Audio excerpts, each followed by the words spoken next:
Now he manages a smile as the attendant, a woman named Azar, squeezes past him and heads back down the hall to get other passengers settled. From the doorway to their compartment, he watches Mae dig through her bag. She's wearing ripped jeans and a navy and white striped shirt, her hair pulled up in a messy bun, and she hasn't said anything in what feels like a long time. The actual space between them might be small, but to Hugo, it feels like 1,000,000 miles. The conductor's voice comes over the loudspeaker. "If you've just joined us in Denver, welcome. This is the California Zephyr making stops en route to Emeryville. Breakfast is currently being served in the dining car, and the next stop will be Winter Park, Colorado, in a little over 2 hours. Enjoy the ride, folks." Mae grabs her camera bag.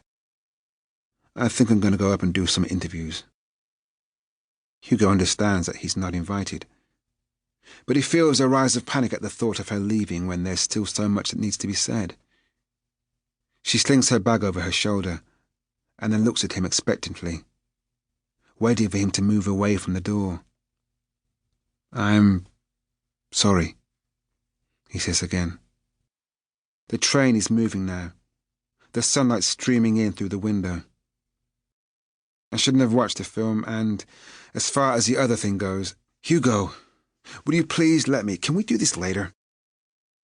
"I just want to make sure you know that, please," she says.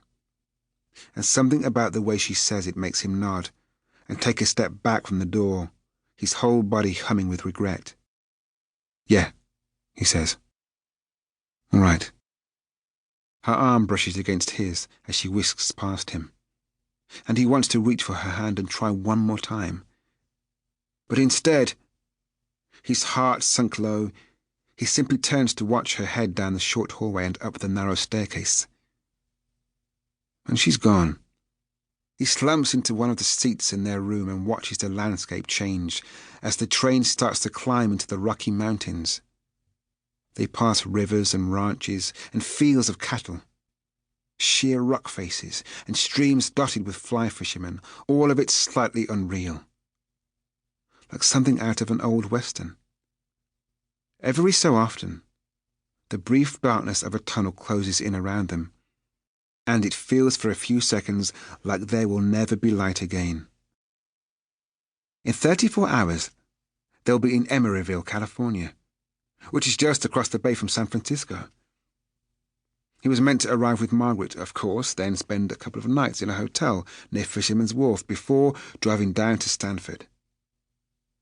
When they broke up, he assumed she'd head straight to Palo Alto. And it occurs to him now that maybe the whole reason she's in San Francisco is to see him. "We need to talk. I miss you." Without really thinking, he opens his phone and finds the last picture he and Margaret took together. They'd gone to Brighton for the day, and she insisted they take a selfie near the water. But as they did, a seagull flew so close to their heads that they both shouted and jumped away.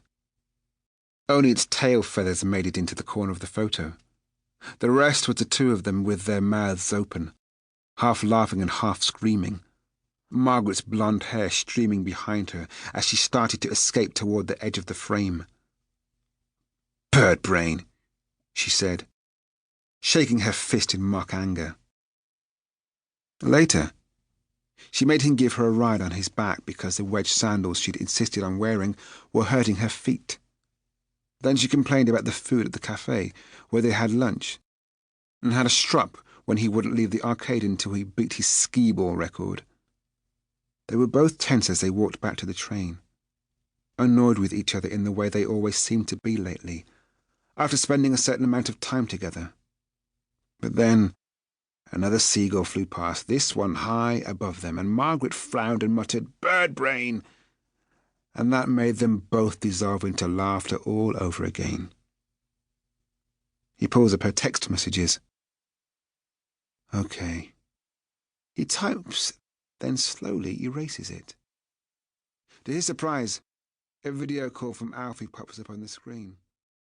And when he picks up,